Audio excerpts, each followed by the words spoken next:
Yo les gars, aujourd'hui je voulais vous parler d'un truc qui me semble important. Donc c'est les règles de priorité dans un skatepark. Il y a beaucoup de petits qui savent pas trop utiliser les règles, on va dire. C'est pour ça qu'il y a des tensions dans les skateparks. Donc je vais vous donner plusieurs règles à respecter.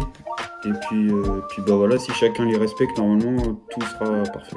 Donc déjà quand vous arrivez dans un skatepark, essayez de vous mettre sur un côté du skatepark et observez un peu les riders qu'il y a autour qui roulent. Et comme ça, vous allez voir en gros chaque niveau de chaque personne. Ça vous donnera un ordre d'idée déjà de qui peut pratiquer ce spot ou pas. Essayez de vous mettre sur un bord du skatepark et juste observer pendant 2-3 minutes, ça vous donnera déjà une idée. Donc, si vous vous faites percuter par quelqu'un, ou même si c'est vous qui le percutez, déjà excusez-vous, même si c'est pas vous, ça sert à rien de s'énerver. Là, on n'est pas là pour ça dans un skatepark, on est là pour kiffer. Donc excusez-vous, expliquez-vous, dites même si il vous gêne, expliquez un peu la situation, où il doit se mettre. Donc en gros, dans un skatepark, il y a des lignes directrices. Donc je vous mettrai des images des skateparks et pour vous montrer les lignes un peu. C'est à peu près logique, quoi. C'est le sens des rails, des ledges, des rampes en fait. Enfin, c'est à peu près logique, c'est des sens logiques. En gros, ces lignes, il va pas falloir les traverser, ou en tout cas le moins possible. C'est des lignes faites exprès. Voilà, c'est assez logique de les suivre. Ensuite, il va pas falloir boucher les endroits de passage. Donc en haut des courbes, à côté des rails, voilà les lieux où en gros il y a du passage, où les gens ils sont obligés de passer. Essayez de pas rester là et de vous mettre sur des bords, donc voilà, en bord de skatepark, sur des bancs, etc.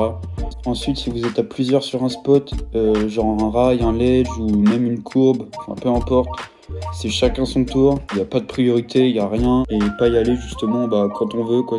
C'est chacun son tour. Chaque fois qu'on bouge dans un skatepark, il faut tout le temps observer.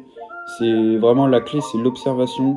Faire attention à chaque déplacement de chaque rider. Et si un rider se rapproche de vous, essayez de voir ce qu'il fait comme tricks à peu près. Il limitera les collisions et les accidents.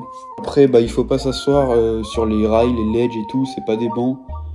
Donc ça, je pense que c'est logique. J'en vois souvent quelques-uns qui le font encore. Sauf si vraiment il y a personne et que vous êtes sûr de pas gêner. Mais c'est rare. Et souvent dans un skatepark, dans une ville, dans une grande ville, il y a tout le temps du monde dans les skateparks et du coup c'est interdit de s'asseoir dessus. Puis c'est pas fait pour ça. Donc voilà, en plus de ça, il y a de la wax dessus en général, donc vous allez salir vos vêtements. Ensuite, si vous avez rien à faire dans les skateparks, si vous faites une pause ou vous arrêtez boire un coup, mettez-vous sur un bord du skatepark. Ça sert à rien de mettre son sac à côté d'un ledge ou je sais pas, à côté d'une rampe. Mettez-vous carrément sur le bord, même si vous pensez ne pas gêner. Parce que des fois, vous pouvez gêner un rider qui est à l'autre bout du skatepark et qui veut faire genre un transfert ou je sais pas. Mettez-vous sur les bords des skateparks, c'est super important. Voilà, je pense avoir tout dit.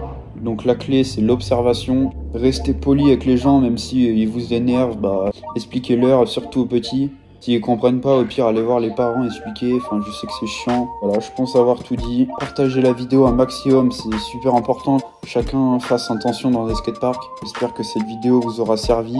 Et puis, je vous dis à la prochaine dans une prochaine vidéo.